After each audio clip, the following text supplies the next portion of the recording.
আজকে ইচ্ছা হলো মোগলাই খাবো, তাই বাচ্চাদেরকে নিয়ে সঙ্গে চলে গেলাম এবং মোগলাই অর্ডার দিলাম। এখানকার মোগলাইটা আমি অনেকবারই খেয়েছি, ভালো লাগে। মোটামুটি সিউড়িতে অ্যাভারেজ, হ্যাঁ, এর টেস্টটা। তো সেখানে আমরা মোগলাই অর্ডার করলাম এবং মোগলাইগুলো বানাচ্ছিল। মোগলাই বানানো দেখতে আমার খুব ভালো লাগে, তাই একটা চট করে ভিডিও করে নিলাম।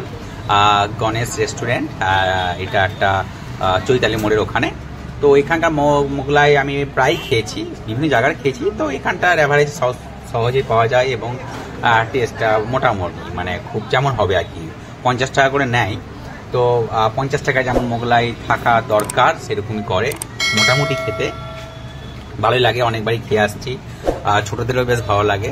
তো এখান থেকে মোগলাইটা খেয়ে দেখলাম এবং বাড়ি নিয়ে এসে সবাই মিলে আনন্দ করে আমরা খাবো।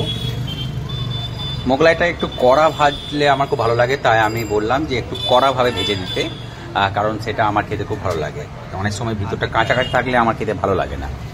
তো সেইভাবেই পাশাপাশি দুটো দোকান আছে, দুটোরই স্বাদ একই, মানে দুটো জায়গায় আমি মোগলাই খেয়েছি, দুটোরই স্বাদ একই।